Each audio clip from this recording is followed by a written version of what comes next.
Hi everyone, welcome to the 6th episode of the International Youth Climate Podcast. We hope that you've all had a good week and are ready to learn some more about our planet. This week's topic is the food industry. I'm sure you've all heard about this topic a lot on social media, as food is central to our lives. But today, we will talk about topics like local and organic food, monoculture, food waste, and overpackaging. They're often ignored by influencers and stars. There's a lot to learn, as there are many environmental issues in the food industry. So let's get straight on to our weekly news section. Several heat records were broken during the past few weeks in Europe, with crazy temperatures being recorded in several countries. For example, on July the 25th, it was the hottest day ever in Cambridge, England, at 38.7 degrees Celsius, Paris with 42.6 degrees, and Lille with 41.5 degrees, and in many other French cities. Many people found relief from the heat by taking baths in public fountains. But remember, if you're in Rome and it's very hot, bathing in the Trevi Fountain isn't a great idea. Everybody dreams of doing it, but if you touch the water, you'll get a fine and will be arrested.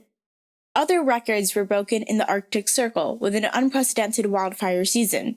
There have been fires bursting out in Greenland, Russia, and Alaska, with more than 400 fires reported only in Alaska. Since this summer was extremely hot in the Arctic, large parts of the ice caps have melted, leaving dry ground which can easily take fire. The fires discharged a total of 50 megatons of CO2 in June and 79 megatons in July, and another 25 megatons have been produced only in the first 11 days of August. In Siberia, only in the last 3 months, 4.3 million hectares of taiga forest have been destroyed by wildfires, and the area covered by smoke amounts to 5 million square kilometers, an area bigger than the EU. There are small chances that the fires will be extinguished before the start of the cold season, as the area affected is too big. So another million hectares will be destroyed in what could be defined as the most terrible environmental catastrophe of the last 10 years. Italian astronaut Luca Paramento, currently orbiting around the Earth on the International Space Station, states that our planet looks much worse than 6 years ago, when his mission first started, as the effects of global warming can be seen. He says that from the space station, he can see that desert has advanced and glaciers have drastically reduced compared to 6 years ago. On the bright side, Scotland's largest offshore wind farm has been opened. It consists of 84 massive turbines producing energy covering the needs of 450 homes. Good job, Scotland. Ethiopia has recently got close to breaking a world record by planting 200 million trees in just one day. These trees were part of a project aiming to plant up to 4 billion trees. We hope they will achieve their goal and give a massive shout out to Ethiopia. Lastly, Greta Thunberg has left England on a sailboat to reach America in a sustainable way.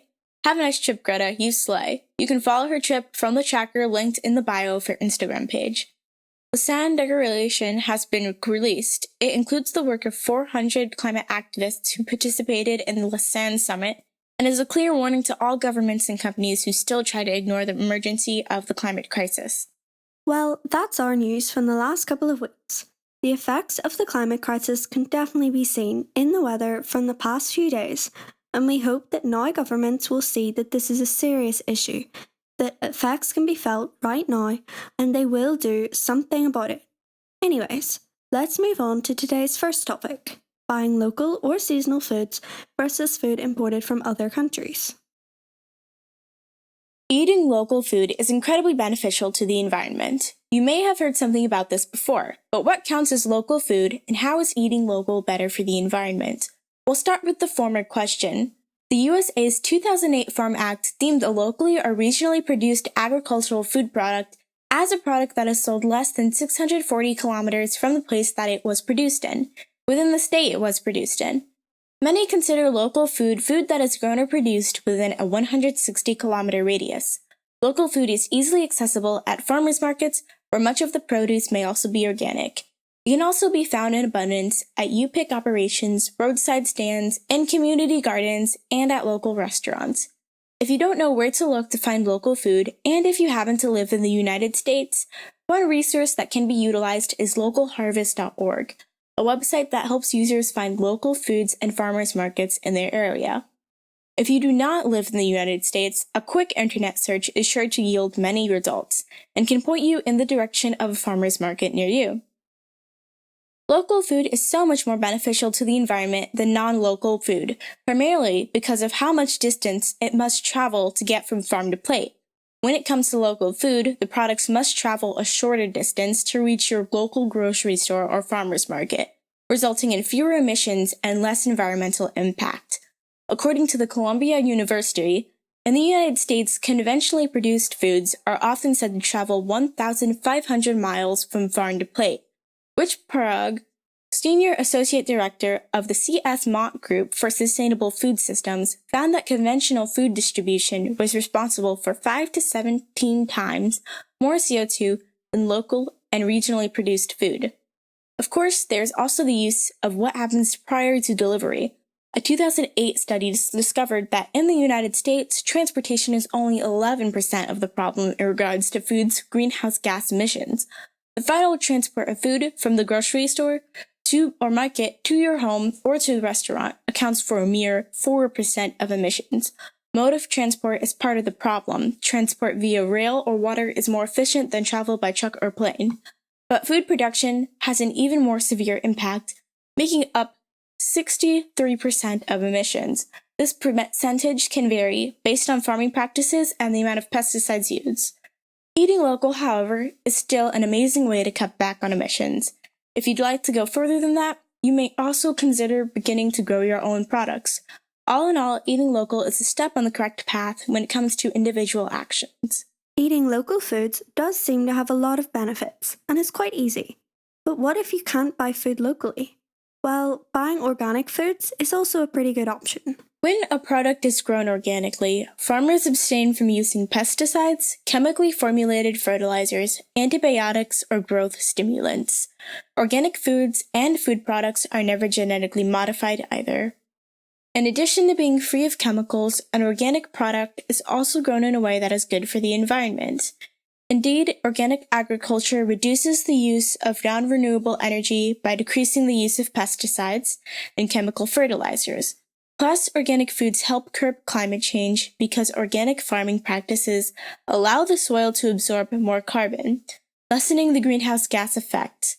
Soil practices that include crop rotations, cover crops, symbiotic associations, organic fertilizers, and minimum tillage are at the core of organic farming. Studies have shown that the carbon content in soil is considerably higher when organic farming practices are used. However, there is little research in this field, with little study of how soil is affected in developing countries. Organic farming also creates a habitat in which biodiversity is welcome. Due to the lack of pesticides, which often harm animals, those farms are more suitable for a variety of species. The fact that organic farmers do not use chemical fertilizers is an important one. Indeed, chemical fertilizers may cause air and water pollution, and also release greenhouse gases, as well as strengthen pesticides. The amount of nitrate in waterways and in drinking water may increase due to nitrogen fertilizers that make their way into water sources, making them unfit to drink. It is true that organic foods are often more expensive. However, being conscious of your food purchases and trying to purchase more organic food is beneficial to the environment and to your health. The United Nations agree, saying that by opting for organic products, the consumer, through his or her purchasing power, promotes a less polluting agricultural system. The hidden costs of agriculture to the environment in terms of natural resource degradation are reduced. So, it is always better to buy organic products where possible to lower your carbon footprint. Next, we will be telling you about the emissions related to a big industry: livestock. Overall, livestock is responsible for emitting what is equivalent to 7.1 gigatons of carbon dioxide per year, according to data from the Food and Agriculture Organization of the United Nations. Cows are among the most polluting animals when it comes to emissions, accounting for around 65% of emissions from the livestock sector. Behind cattle, vying for the most troublesome species in regards to emissions are pigs, whose meat accounts for 9% of emissions. Food production and processing, as well as fermentation, which happens during livestock digestion and belching, account for most emissions when it comes to activities. They are responsible for 45 and 39% of total emissions, respectively. Interestingly enough, fossil fuels aren't an enormous issue emissions-wise when it comes to breeding. According to the FAO, cutting across all activities and all species, the consumption of fossil fuel along supply chains accounts for about 20% of the livestock sector's emissions. This, however, does not mean that the business of breeding animals and agriculture in general does not have an environmental impact at all.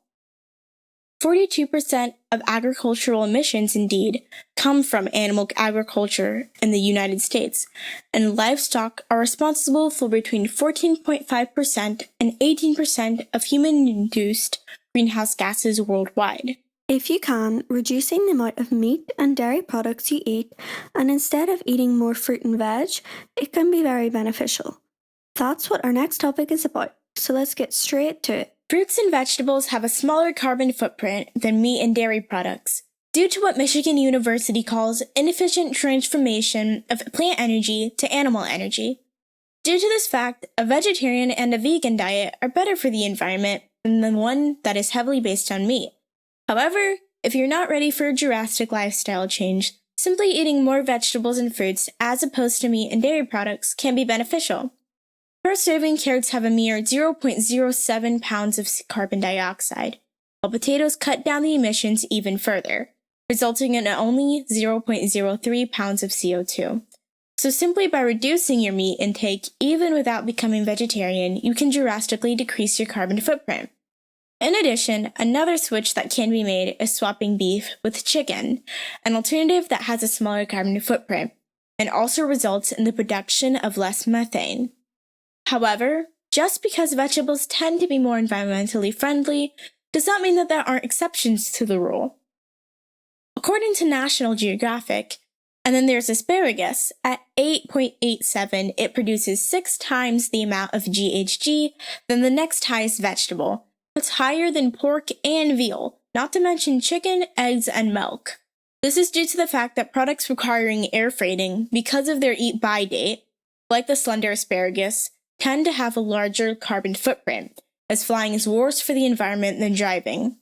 The rule of thumb is not always applicable, and though vegetables and fruit tend to require less greenhouse gas emissions in their transport and fertilizer along with pesticides if the product is not organic, it's not always clear which option is better in sustainability terms. So what's an environmentally conscious consumer supposed to do? It's recommended to consume more fruits and vegetables as opposed to meats, and to buy products that were grown within your country's borders, not ones flown in from another country. The path to sustainable shopping may be a bit hazy, so don't feel awful if you aren't always able to abide by these tips, or if you can't switch to an entirely plant-based diet. We're all on our way to sustainable grocery shopping, and whatever you can do for the environment when it comes to your diet is greatly appreciated, no matter how small your actions are. So, now that you know the benefits of eating fruit and vegetables, let's go more in depth into some of the disadvantages of them and how to avoid them. We'll start with monocultures, a very popular way to grow lots of fruit and veg. Monoculture is a widespread technique that farmers and agriculturists alike use in order to increase efficiency in planting and harvesting. This is due to the fact that the human population is growing on an unprecedented scale, so food production needs to increase to sustain this growth. Monoculture stems from the prefix mono, meaning one. Thus, this refers to planting or growing one type of crop in a specific area. While there are benefits such as greater yields at lower costs, there also are a multitude of risks linked with monocropping. For example, when you keep planting the same crop in the same area, it depletes the soil and its nutrients, forcing farmers to use chemical fertilizers in order to support the growth of these crops. These fertilizers disrupt the natural composition of the soil and also contribute to nutrient depletion. In addition, as only one crop is being planted, there is a lack of genetic diversity. Therefore, these crops are more susceptible to pests and diseases. Consequently, more chemicals, including pesticides, are needed to ensure the growth of the crops. The effects of monocropping on the environment are severe, since pesticides and fertilizers make their way into groundwater or become airborne, polluting the environment. Lastly, another con of monoculture is that it requires a large amount of fossil fuels. The harvesting requires machines which use fossil fuels emitting CO2 and other greenhouse gases. Additionally, the crops used in monoculture are usually not needed locally, but rather nationally or internationally, and therefore require large inputs of energy to sort, pack, and transport them. These requirements, along with the manufacturing of the package itself, use fossil fuels as an energy source. In combination with fertilizers and pesticides, this industrialized mode of food production is a major contributor to climate change.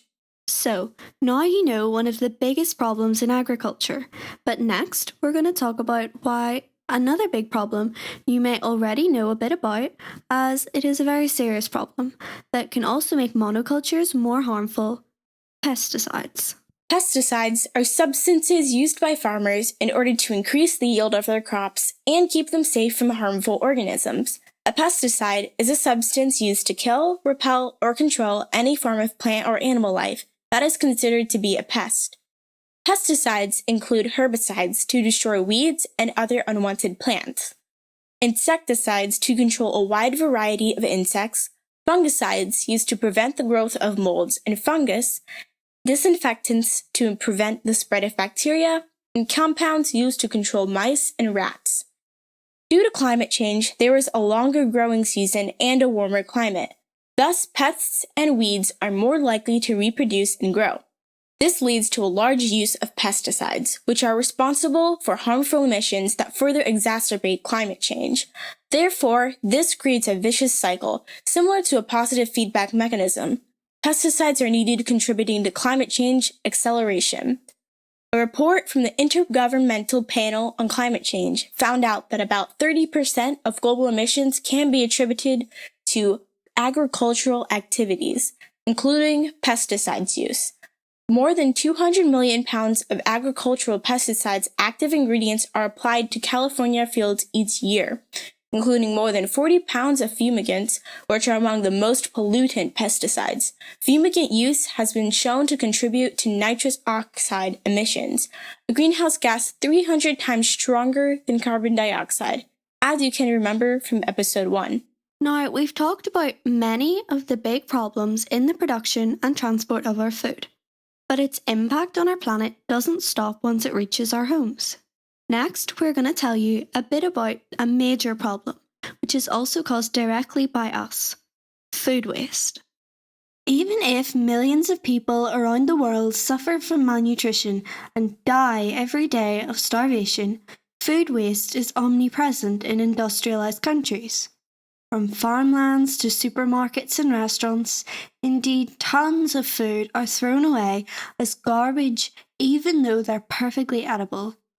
Roughly 1/3 of the food produced for human consumption every year, so about 1.3 billion tons, is thrown in the trash bin. Wasting food, however, doesn't only mean losing useful resources, but also has a high carbon footprint. 3.3 billion tons of CO2 equivalent emissions are caused by food waste per year. In underdeveloped countries, such a loss occurs mostly at the early stages of the food chain, and it is due to technical issues while growing plants, during the harvest, or storage. Building better facilities and using more efficient machines would certainly reduce the issue.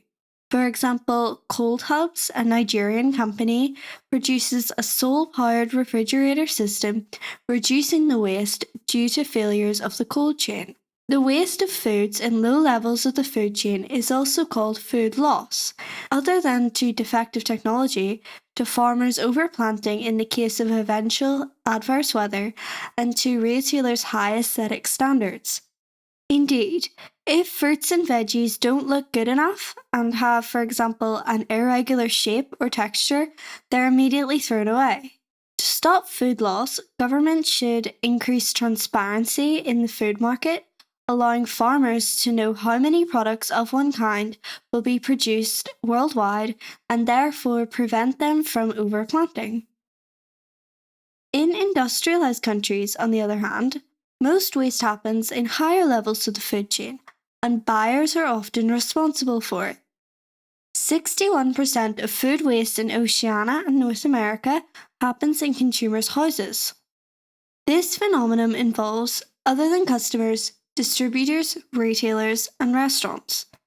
A large amount of food is wasted during transport as it is damaged while travelling around the world. Additionally, supermarkets refuse to stock food which doesn't meet high standards concerning shape, texture, colour, ripeness, as customers won't buy odd-looking food, no matter what its quality may be. Having noticed this issue, a chain of French supermarkets, Intermarché, have started a campaign called Les Fruits et les Légumes Moches, the inglorious fruits and vegetables, selling odd-looking veggies and fruits in opposite sections with an additional of 30% discount. Additionally, as buyers expect full shelves and a lot of variety, markets usually buy more than what they actually sell and are forced to dispose of all items getting to their sell date before actually having been sold. This problem could be solved by donating the unsold goods to charities. The retailer Tesco, for example, warns local charities when it has a surplus using the platform Fair Share Food Cloud.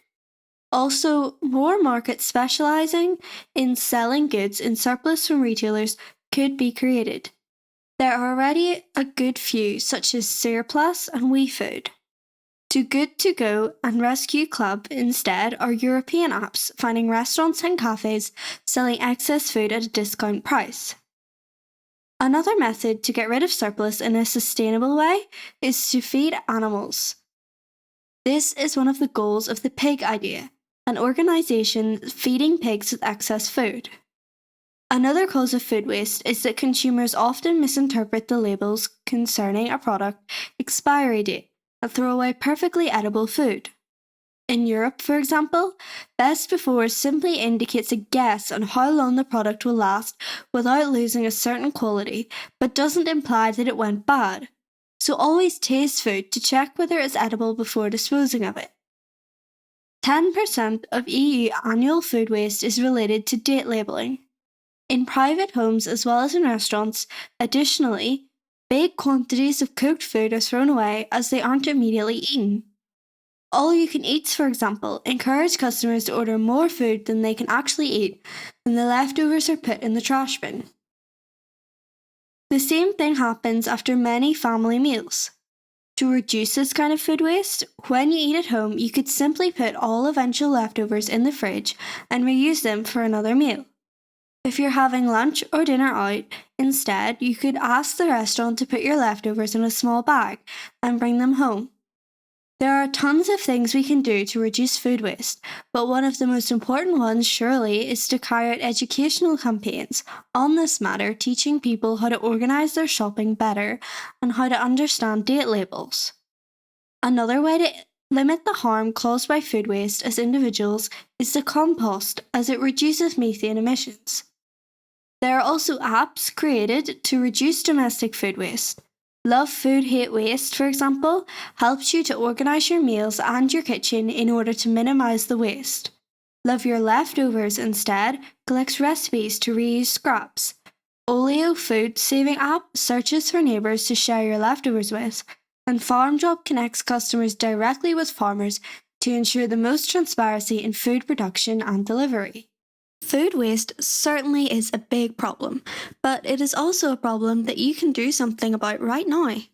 Let's move on to our last topic for today, which is also one that you can help to prevent: overpackaging. Have you ever been strolling in a supermarket and a couple of bananas covered in 3 different layers of plastic and then put in another thick plastic box? Have you ever wondered why tomatoes are often sold in plastic boxes while they could be easily put inside a compostable bag? Well, if you have, but also if all of this is new to you, you've probably realised that this phenomenon is also called overpackaging and is very harmful to the environment as it implies the use of a lot of extra plastic. Indeed, only in 2016, in the EU, 170 kilograms of plastic packaging per inhabitant were produced. An example of how plastic is overemployed is the Russian doll model. A Russian doll, or matryoshka, is a set of dolls with a different size which can be put inside one another.